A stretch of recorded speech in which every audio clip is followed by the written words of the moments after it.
皆様こんにちは、米谷彩子です。前回数回にわたってスケールについてのビデオを作りました。他の腸の実践版も作ろうと思ったのですけれども、ずっと同じようなことが続くので、多分見てらっしゃる方には退屈なんではないかと思って、そのまま次に進むことにしました。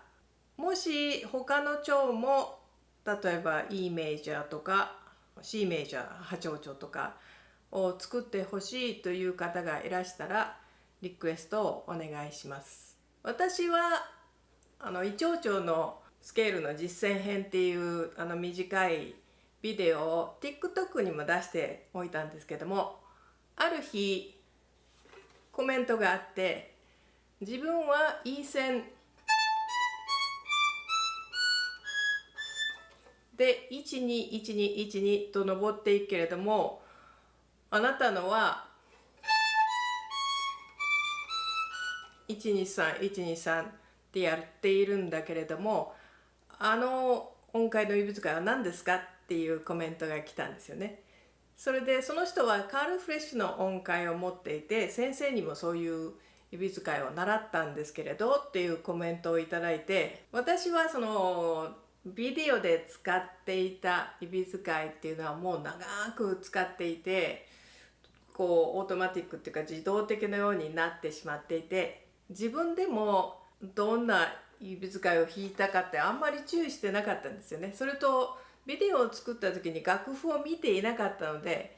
自分がどんな指使いをやっていたかっていうのはあんまり覚えてなかったんです。それでそんなコメントをいただいたっていうことで、わあすごい注意していらっしゃる方がいるなっていうことで、感謝とともにちょっとびっくりしました。それで気になって、だいたい自分の楽譜立てに置いてあるのはバーバラバーバーってこの前もお話ししたんですけど、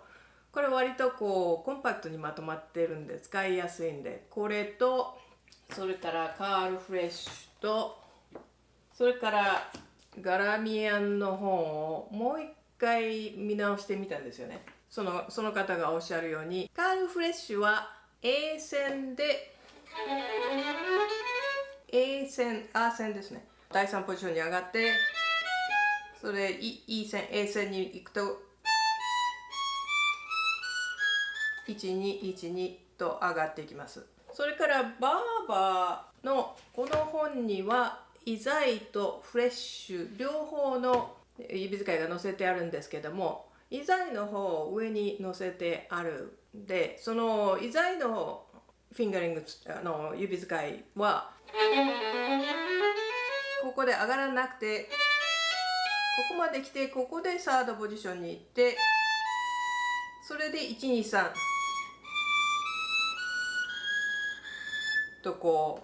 123123といきます。私が胃腸長 A メジャーでやってたのは、第3ポジションに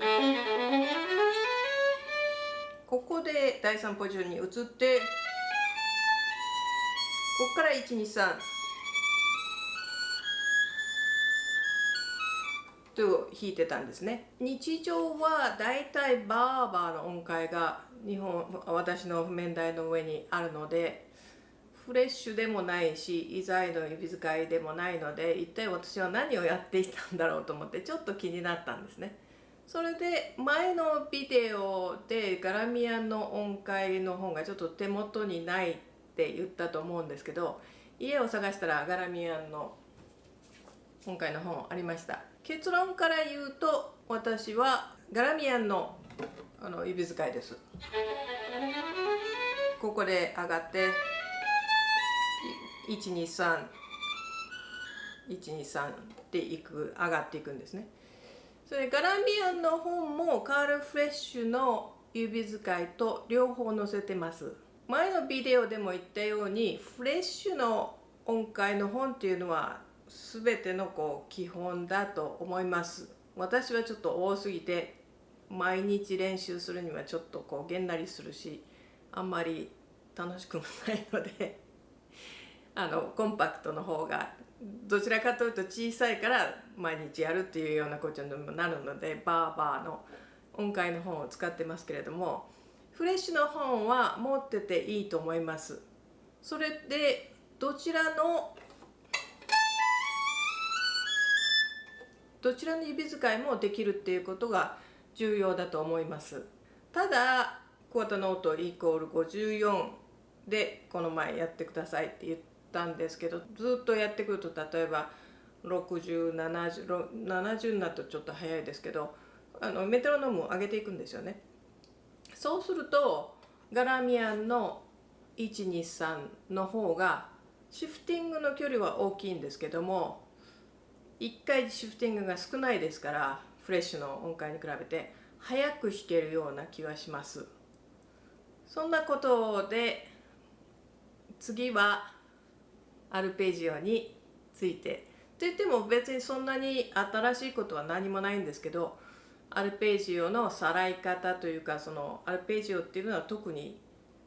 こう和音の中で音を考えることと、それからシフティングの問題っていうのが主になると思います。ということでまた次回にお目にかかりましょう。